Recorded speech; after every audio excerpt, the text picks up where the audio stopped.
Hi again everyone, welcome back to the channel. We're going to be having a little bit of a look today at this here, which is a Motorcraft 2150 carburetor, which happens to be on the Ford Y block, and specifically we're going to be looking at the electronic choke mechanism here.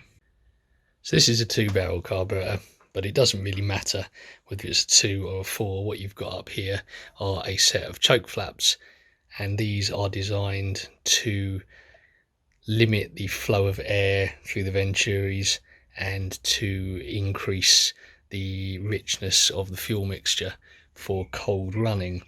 There's a couple of ways that these can be controlled. Traditionally, these are controlled manually, and on this particular case, I've removed the front of the choke mechanism here. So you'd have a cable running from here into the car, and you'd have it fully choked, so it's fully pulled out, and as the engine warms up you would manually move the lever forwards until eventually you ended up with the choke flaps fully open there.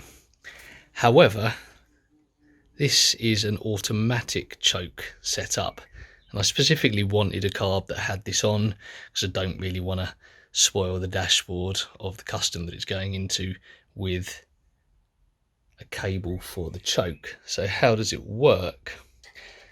Well, what you've got is this connected to the front. Now this is an electronic choke, but any of these automatic chokes work in a very similar way. What you've got in here is a bimetallic strip. This little catch, little hook, hooks onto here, and when the bimetallic strip is tight, it keeps the choke shut. As this warms up, it expands and it pushes the choke open. As standard, this setup has a hot air feed going off there, and so as the engine warms up, the bimetallic strip warms up and the thing opens. This is electronic, so this actually has a 12-volt feed going to here, and it's earthed via the means of this ring when I put it back together. And what happens is there's a little heating element in the back there, and basically the 12 volts heats it up. So while we're looking at this today, well, what I want to do is to fit this, and well, it was fitted anyway, but I took it off to have a little look at it. I want to fit it and I want to adjust it. You've got little marks there, and basically you can twist it further around here to slow the speed of the choke opening, and twist it around here to increase the speed that the choke opens. And I want to make sure that A, the heating element's working, and B, that I can actually time the action of the choke on this particular carburetor to give me, I don't know, let's say an opening time of about 3 minutes for starters.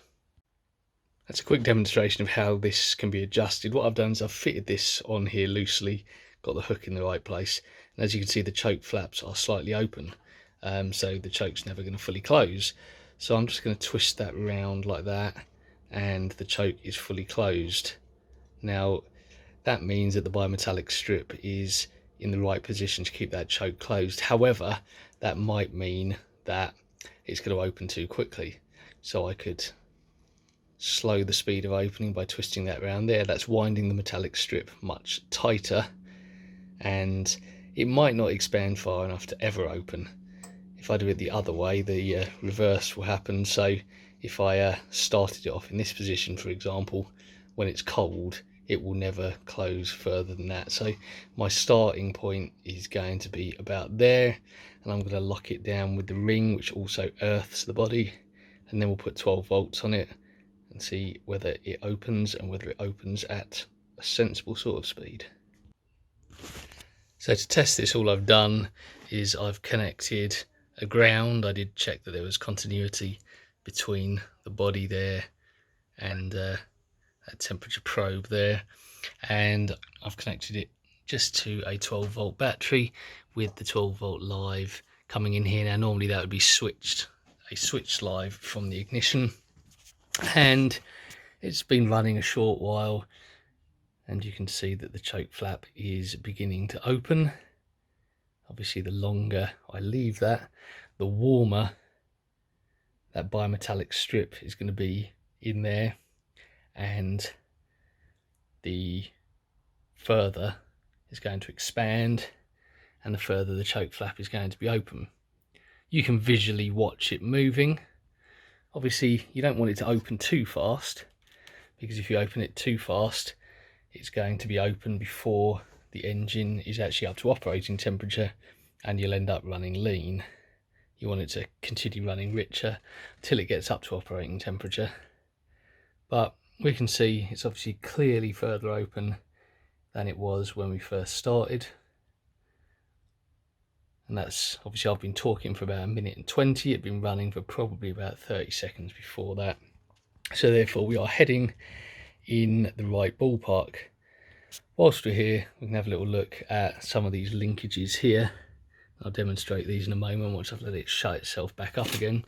What you've got connected to the choke is not just the choke lever that runs into here, or the connecting rod that runs to the lever into here, but what you've got is a fast idle cam down the bottom here. Now that connects, can't really see it around here, let's have a look around here. That touches onto the other end of the throttle plate shaft that runs through there. And what it does is it actually, when you've got choke fully on, is it slightly opens the throttle plate to raise the idle speed, and that's what gives you your cold idle speed as being slightly elevated over your warm idle speed. The choke flap is nearly fully open, so what I'll do is I'll just unplug that. I know that works now. We'll let that close back up and then we'll have a little look at something else. Literally everything was getting in the way of demonstrating something when the carb was sitting on the block, so I've removed it.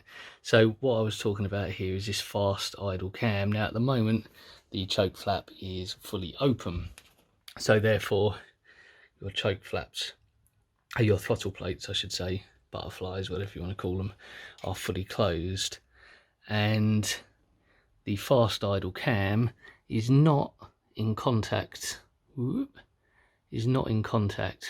this pin here, which as I say is connected to the throttle plate shaft that runs through there. However, when the choke is fully closed, what you've got, if I can do this with one hand, when the choke is fully closed here, do you know what, I'm not sure I'm going to be able to do this with one hand. Hang on a minute, let me line this up. There you go, just trying to hold it closed against the bimetallic spring there. So the choke is fully closed and the pin here you can see is now contacting the fast idle cam. If we look down here, the throttle plates are slightly cracked open. You can adjust your idle speed by, or your fast idle speed I should say, by screwing this threaded pin in here. So if you screw that further in, it's going to open the throttle plates further and it's going to raise the idle speed. So for a fully mechanical setup, this has got one last little trick up its sleeve. You can see here we have a theoretically cold engine, so we have the choke is very much closed. We're running a slightly raised idle speed. Now if you really put your boot in when it's cold, you'd expect the engine to stumble. However, a couple of things happen here which actually prevent it from doing so.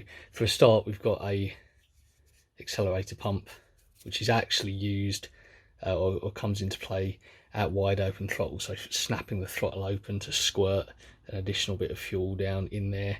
But what we've got is, when it's cold, there is an additional pin on the back of the throttle plate or the end of the throttle shaft there, and what that does is as you put your boot in, it swings up and it kicks into the fast idle cam there, and it actually snaps back the choke mechanism, so it allows more air suddenly to come in. And I'll demonstrate it like this.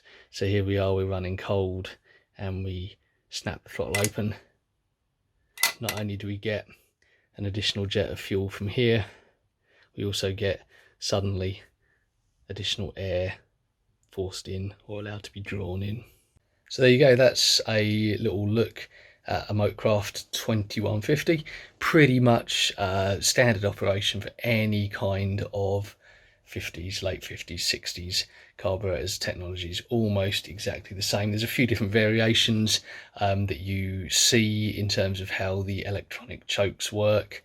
But if you have an electronic choke, they work in a very similar way, and a lot of these carbs have all of the same sort of setup on them.